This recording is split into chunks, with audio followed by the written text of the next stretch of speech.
Zeeuwse scholieren, de meeste althans, mochten vandaag de vlag uitsteken. Geslaagd! Doei, doei. Bedankt. Yes! Ik heb mijn telefoon in, man. En verder in deze Zeeland nu.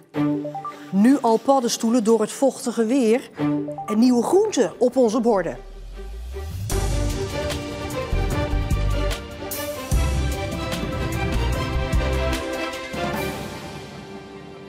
Goedenavond. Een spannende dag was het voor bijna 3.500 eindexamenleerlingen in Zeeland. Want ze hoorden vandaag of ze geslaagd zijn en of hun middelbare schoolcarrière er dus op zit of niet. Het was wachten op dat verlossende telefoontje van school. Hallo, goedemiddag. Hallo meneer. Yes. Eindelijk. Zo, het duurde lang meneer. Ja, oké, tot vanavond. Doei. Bedankt. Het verlossende woord is eruit, het verlossende telefoontje is binnen. Ja, zeker. Die is eindelijk binnen. Heel lang wachten, maar dan is het ook wel heel fijn. Gefeliciteerd, jongen. Goed gedaan. Was je er zenuwachtig voor? Ja, vanochtend viel het mee, maar naarmate het 12 uur was en iedereen appjes stroomde binnen van mensen die geslagen waren of gezakt, dan denk je toch van ja, het mag nu ook wel komen, dat belletje. Dan begint de spanning toch wel echt te stijgen naarmate de tijd vordert. En juist net vanwege die zenuwen had hij geen zin om thuis te gaan zitten wachten op dat telefoontje. En daarom was hij gewoon gaan werken. Want ik weet van mezelf dat als ik nu thuis had gezeten heel de ochtend, dan was het al vanaf 8 uur zeg maar spanning geweest. Hier op werk ben je met klanten bezig, dan heb je geen tijd om je echt zorgen te maken. Dus dat is gewoon dit was zeg maar de beste keuze voor mezelf om het gewoon zo fijn mogelijk voor mezelf te houden. En Levi is zeker niet de enige die iets te vieren heeft. Ook deze leerlingen van CSW Bestevaar hebben alle reden voor een feestje. Was het spannend tot het laatste moment? Ja. Was je zenuwachtig voor dat telefoontje? Zat je echt op je nagels te bijten? Ja, ook. En jij? Was jij zenuwachtig? Nou ja, ik geloofde het nog steeds niet toen ik het te horen kreeg. Ik zat ook op de wc, moest 4 keer gebeld worden. Best jammer, maar... Dus je staat hier eigenlijk nog steeds vol ongeloof van hoe kan ik geslaagd zijn? Ik denk nog steeds zo meteen te kunnen horen dat ik nog steeds gezakt ben of zo voelt het meer. Het gaat net wat te makkelijk. Waren jullie zenuwachtig voor het telefoon? Ja, we waren best zenuwachtig wel. Ja. Vooral onze moeders waren echt heel zenuwachtig van ons. Ja. Ja, dat zie je wel vaker, hè? Dat de ouders zenuwachtiger zijn dan de kinderen. Ja. En hoe is het gegaan? Ben je een beetje tevreden? Oh ja hoor, ik heb het heel goed gedaan voor mijn gevoel. Dus ja, ik ben wel trots op mezelf hiervoor. Ja, ik vind het natuurlijk helemaal geweldig, want het is altijd heel fijn dat we veel geslaagden hebben. Want daar gaat het om, dat is ons doel in dit jaar. En ja, we zijn enorm trots op deze leerlingen dat zij het voor elkaar hebben gekregen. U zegt veel geslaagde. Op welk percentage geslaagde leerlingen zit u dan nu? Qua heel CSW zitten we op 84%. En dat is vooralsnog, hè, want we krijgen natuurlijk nog onze herkansingen. Dus dan hopen we het percentage nog wat een beetje op te kunnen krikken. Hoeveel leerlingen van die 3.500 nou precies geslaagd zijn, dat wordt pas later bekendgemaakt, nadat een deel herexamen heeft gedaan. De definitieve uitslag volgt op 2 juli.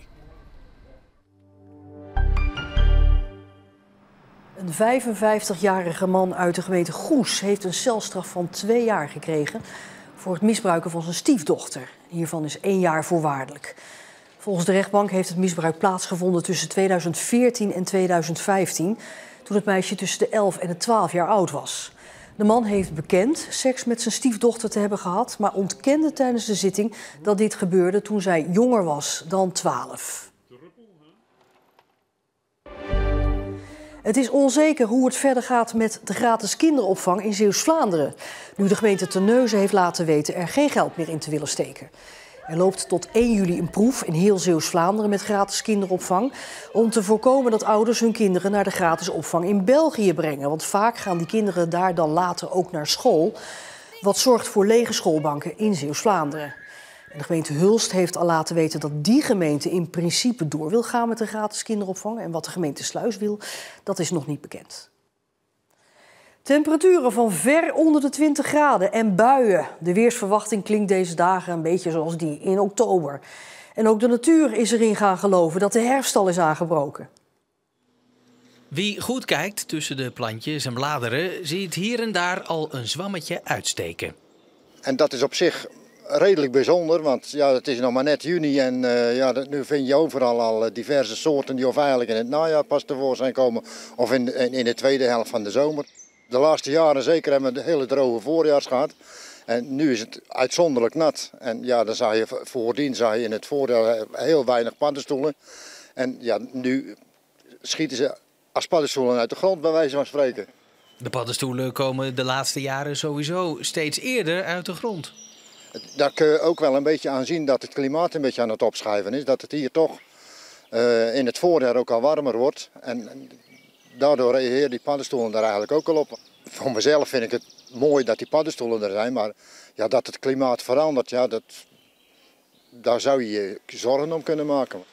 Hoewel de meeste paddenstoelen die we nu zien niet slecht zijn voor de bomen, heeft de Mondriaanboom in Oostkapelle net pech. Nou, zwavelzwammen zijn parasitaire paddenstoelen.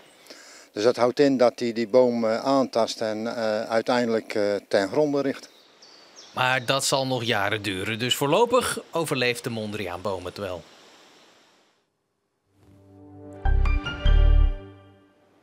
Een 47-jarige man uit Sierjansland is voor het neerschieten van een dorpsgenoot veroordeeld tot 9 maanden cel, waarvan 3 voorwaardelijk.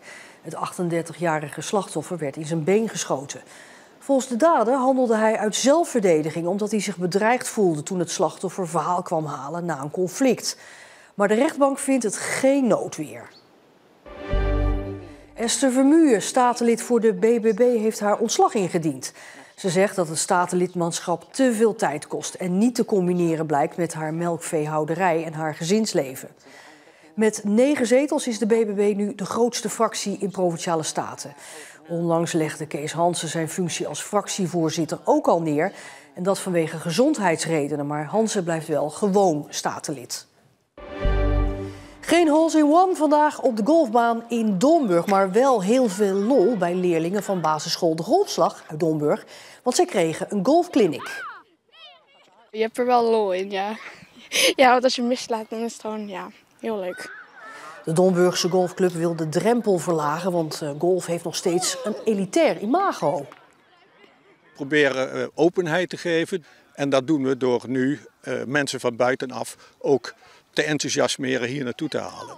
En dat lijkt effect te hebben, want de leerlingen zien een vervolg wel zitten. Ja, ik denk het wel, misschien wel.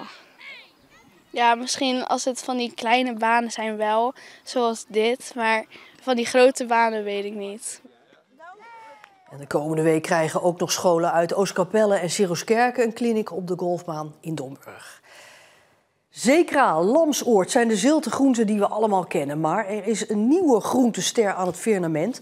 En die gaan we nu steeds vaker op ons bord zien. De Zeeuwse zeebanaan is bezig aan een opmars. Steeds meer kilo's van de Zeeuwse zeebanaantjes worden hier wekelijks verpakt en verkocht. De zeebanaan is de experimentele fase voorbij.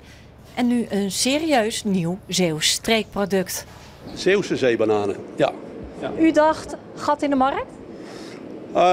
Ja, dat dacht ik niet direct. Ik dacht, ja, een van de gaatjes in de markt. De zeebananen worden op land geteeld met zoutzeewater.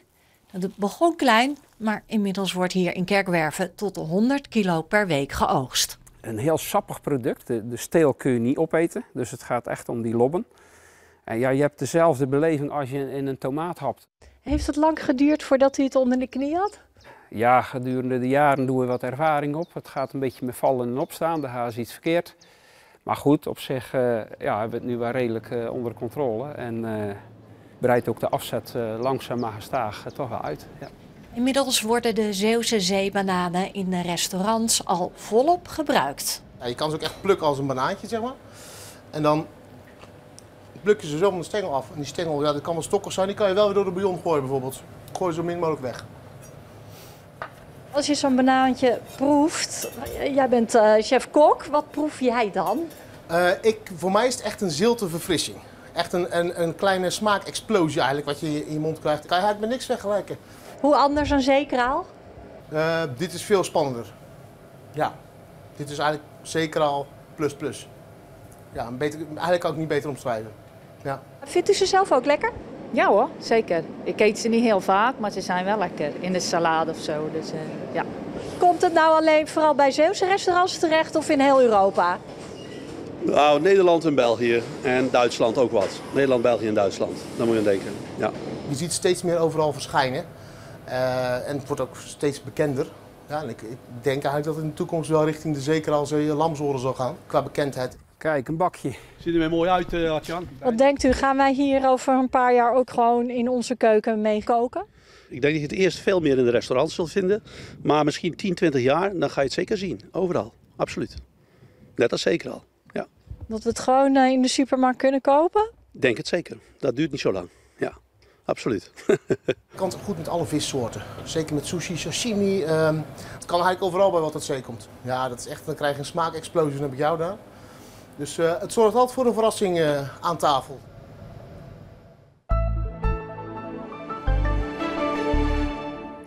We hadden vandaag in Zeeland een afwisseling van stapelwolken met af en toe een klein buitje, maar ook flinke perioden met zon. De temperaturen zijn nog steeds laag voor de tijd van het jaar, rond 15 à 16 graden. We hadden het er al over bij de paddenstoelen. Morgen en vrijdag wordt het wel wat warmer met 18 à 19 graden. Maar daarna, ja, dan zien we toch weer wisselvallige weer en ook iets lagere temperaturen. En tot zover deze Zeeland Nu. Nog een hele fijne woensdagavond en graag tot morgen.